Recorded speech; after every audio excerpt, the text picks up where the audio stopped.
네, YTN 라디오 이재현의 뉴스 정면 승부 2부 이어갑니다. 이번 시간에 정면 인터뷰 순서로 계속 이어가는데요. 정부는 내년부터 종부세를 주택수 대신에 가액 기준으로 매기기로 했습니다. 지난 문재인 정부에서 도입된 다주택자 중과 제도가 사라지게 되는 건데요. 통계청장을 지낸 바 있는 여당의 대표적인 경제통이시죠. 국민의힘 부동산 공시가격검증센터장을 맡고 있는 유경준 의원 연결해서 자세히 이 얘기 나눠보도록 하겠습니다. 유 의원님 안녕하세요. 네, 반갑습니다. 네. 서울 강남병 국회의원 유경준입니다. 반갑습니다. 예. 자, 먼저 오늘 여야가 원구성 협상을 타결했습니다. 원구성 협상 내용 어떻게 만족하십니까?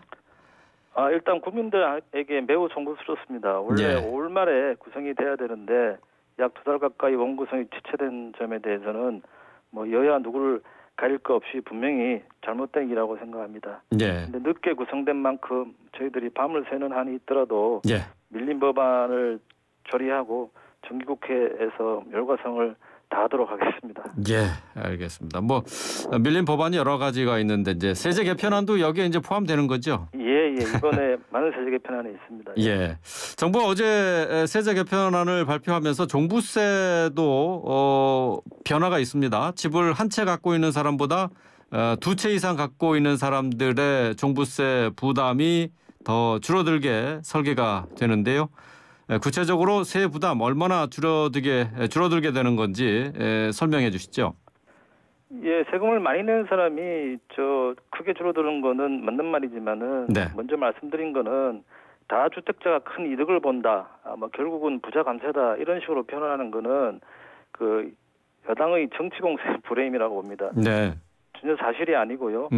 이번 개편안은 부자 감세에 치우친 게 아니라 중산층과 서민들을 위한 감세 정책이라고 할 수 있습니다. 네. 그 이유를 살펴보면은 이 기본적으로 다주택자 기본공제액은 9억 원이고 1주택자의 경우는 기본공제액을 12억까지로 올렸기 때문에 실질적으로 1주택자들이 세금 감면 혜택을 더 많이 받게 됩니다. 네. 그뿐이 아니고 이제 올해에 한해서 1주택자의 기본공제액을 12억이 아니라 14억까지 했기 때문에 결국은 그 서민과 중산층을 위한 감세 정책이라고 할 수 있습니다. 네. 그러니까 기존의 다주택자에게는 세금이 상당히 컸거든요. 이제 이게 상당히 큰 폭으로 줄어드는 것 때문에 부자 감세다 이제 이런 얘기를 하는 거잖아요. 예. 그러니까 그런 세 부담이 줄어드는 면에서 보면은 1주택자보다는 역시 다주택자의 세 부담이 줄어드는 것 자체 이 내용 자체는 틀린 내용은 아닐 것 같은데. 틀린 내용은 아니고 제가 말씀드린 것처럼 세금을 많이 내는 사람들도 혜택을 보게 되었지만은 이 다주택자 중과 폐지는 지난 정부 부동산 정책에서 가장 큰 부작용이었던 전월세 가격이 폭등하고 전세 매물이 분기 현상을 바로잡기 위한 그런 정책입니다. 그래서 이거는 다주택자의 경우는 민간 임대 시장에서 최대의 전세와 월세 공급자이기도 합니다. 그런데 지난 정부에서는 이런 부분들을 간과하고 다주택자 중과 제도를 만들었기 때문이죠. 잘못돼가지고 다주택자에게 매긴 중과세가 결국은 전월세 가격으로 전가되고 전월세 공급 주체가 굉장히 줄어들게 되었습니다. 결국 피해를 본 거는 서민들이기 때문에 이런 부작용을 바로잡기 위해서 종부세 기준을 주택수에서 가액 기준으로 바꾼 것이라고 생각을 합니다. 그러니까 지금까지 비정상적으로 높았던 다주택자의 세금을 합리적으로 바꾼 거다. 이렇게 얘기할 수 있는 거죠. 정상화라고 볼 수 있습니다.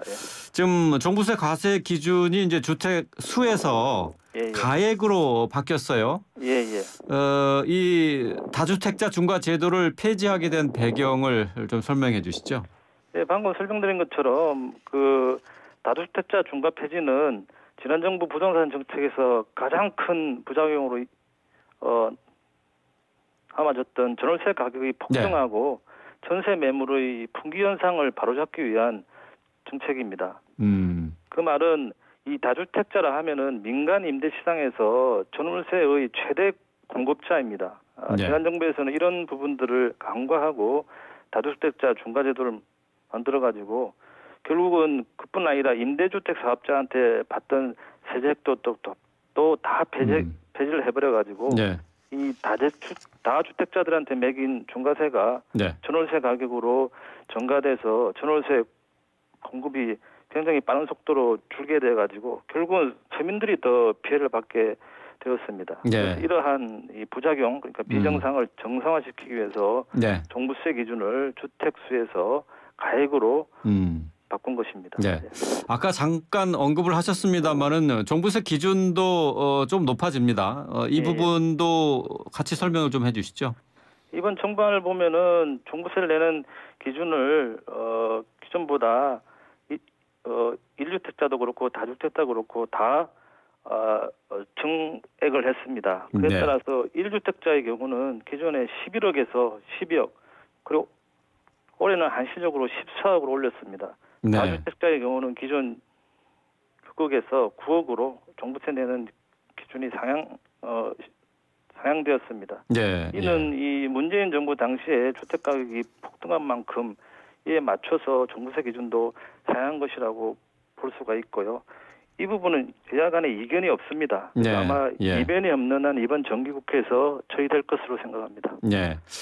지금 뭐 다주택자나 1주택자나 구분 없이 이제 세율은 같아지는 거고, 공제 가격 기준이 이제 또 별도로 마련이 돼 있는데요. 근데 어쨌든 다주택자에 대한 혜택이 큰 거 아니냐? 결국 부동산 투기를 또 부추기는 것 아니냐 하는 비판도 있지 않습니까? 부작용 없을까요? 예, 부동산 투기를 뭐 촉진시킨다 이런 말은 조금 현재 상황에서는 안 맞는 것 같고요. 네. 이 주택 가격을 폭등시킨 주 원인이 이 문재인 정부, 지난 정부에서 잘못된 부동산 정책이라고 생각하면은 그것과 연결해서 생각을 해야 됩니다. 네. 잘못된 정책이라 하면은 아까 말씀드린 대로 비정상을 정상화하는 정책이다 볼 수가 있어가지고 네. 주택 수요가 많은 지역에 주택 공급만 적당히 되고 하면은 부동산 투기나 이런 것은 나타나기 어려운 상황으로 판단됩니다. 그리고 지금은 이제 화폐의 유동성이 줄고 고금리가 유지되는 상황에서 보유세 완화 정책이 투기 과열로 연결된다고 보기는 좀 힘들 것 같습니다. 예.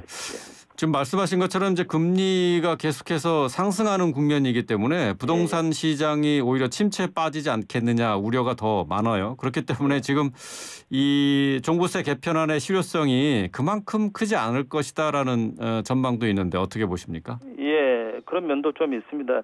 금리 인상으로 해서 그 유동성 제약이 상당히 심해졌고, 그리고 정글족에 의한 과수요나 이런 거에 많은 상황이었기 때문에 전체 수요를 지금 증가시키기에는 분명히 한계가 있습니다.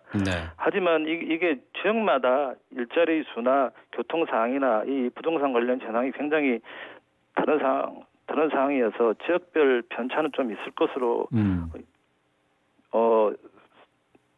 여겨집니다. 그리고 이번에 정책에서는 주택수가 아닌 가액 기준으로 세금을 부과하였고 그리고 농가주택을 주택수에서 제외를 했기 때문에 이 서울 등 도심 지역에 똘똘한 한 채를 보유하고 제주도나 지방 저가주택을 세컨하우스로 보유하는 그러한 사람들이 증가할 것으로 보여서 수요가 또 갑자기 줄어들지는 않을 것으로 생각합니다. 지금 종합부동산세 부과 취소 소송도 제기를 하셨었는데요. 지난 14일에 이 법원에서 납세자들의 이 요구를 받아들이지 않았습니다. 또 종부세법에 대한 위헌 법률 심판 제청 신청도 역시 받아들이지 않았는데요. 법원의 기각 결정 예상하셨습니까? 예, 그거는 충분히 예상된 상황이고 그래요? 행정심판에서 뭐 헌법 불일치나 이런 걸 판정하기는 사실상 힘듭니다. 그래서 저는 처음부터 준비 단계에서 헌법 소원을 염두에 두고 했고요. 그리고 행정소송은 헌법재판소로 가기 위한 하나의 절차로 생각했습니다. 그래서 이번 종부세 위헌 소송은 이제부터 아마 시작이라고 저는 생각합니다. 헌법재판소에서 네. 옳은 판단을 할 것으로 생각합니다. 아, 그렇군요. 위헌 소송을 가기 위한 과정이었다라고 하셨으니까 결국 이제 헌법 소원을 제기하신다는 예정인데 제기하신다는 얘기인데 종부세법안의 그 위헌 소지가 크다고 보시는 거죠? 예, 위헌 요소가 한두 가지가 아니라 상당히 많은 요소가 있습니다. 그런데 이 종부세 변동이 심하지 않는 기간 동안은 큰 문제가 없을 수 있지만은 지난 정부처럼 법률에 근거하지 않고 시행령으로 이 종부세를 급격히 인상시키면은 그 위헌 소지는 점점 더 커진다고 할 수 있습니다. 가장 기본적인 게 이제 조세 법률주의라고 해가지고 헌법 59조에 보면은 조세의 종목과 세율은 법률에 근거한다 이렇게 되어 있습니다. 하지만 종부세의 구성 요소는 크게 세 가지인데 공시가격이 있고 공정시장 가격 비율이 있고 그리고 세율이 있습니다. 요 세 개 중에 세율 하나만 국회에서 법률로 결정을 하고 앞에 지금 공시가격이나 공정시장 가격 비율은 이 국토부 시행령으로 하기 때문에 사실상 법 개정이 없어도 정부가 마음대로 세금을 올릴 수가 있습니다. 지난 정부에서는 이런 점을 좀 악용해서 종부세를 상당히 올렸습니다. 또 하나 문제가 있는 게 이중과세 문제인데요. 이미 부동산에 대해서 재산세도 내고 있고 양도소득세도 부과하고 있는데 종부세까지 부과하는 것은 명백한 이중과세입니다. 이 부분은 이번 행정소송에서도 어느 정도는 인정받았다고 보고 있습니다. 그리고 그뿐만 아니고 과잉금지 위반 원칙이라든지 재산권 침해, 평등권 침해, 거주 이전 자유의 침해 등 헌법재판소에서 이 외면하기 힘든 면역 요소가 상당히 있다고 생각합니다. 그러니까 전 정부에서의 종부세가 시행령 개정으로 이 종부세율을 크게 올렸다는 그런 얘기이기 때문에 이제 법 개정 없는 세금은 위헌이다 그런 지적이시네요. 그렇게 보는 게 조세 법률주의죠. 그게. 지금 우리 경제 상황을 좀 잠시 좀 살펴보도록 하겠습니다. 이제 우리나라 정부 채무가 정부 부채가 1,000조 원을 넘어섰고 개인 채무도 역시 2,000조 원을 향해 가고 있어요. 1,800조 원을 넘은 상황입니다. 이러다 보니까 이 가계 부채가 우리 경제의 발목을 잡지 않을까 우려하는 분들이 많습니다. 자, 이 여당의 대표적인 경제 통이신데요. 부채 관리에 대한 제언 말씀 해주신다면요.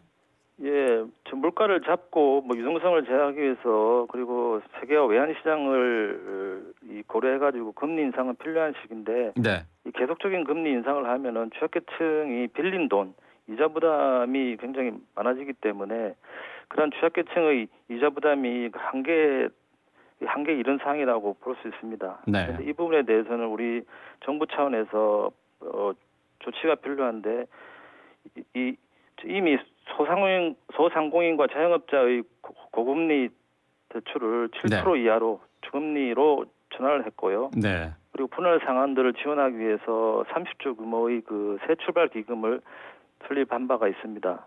그리고 그뿐만 아니고 은행들이 이자 수입에만 주착하지 말고 대출금리 인하와 가상금리 지원 등을 함께 협조해서 관치금융이 아니라 은행들이 그 세적 책임이나 이런 부분에 대해서도 강조돼야 할 시기라고 생각합니다. 그러니까 정부가 나서서 개인 채무에 대한 적극적인 관리가 될 필요가 있다. 그런 말씀이시네요.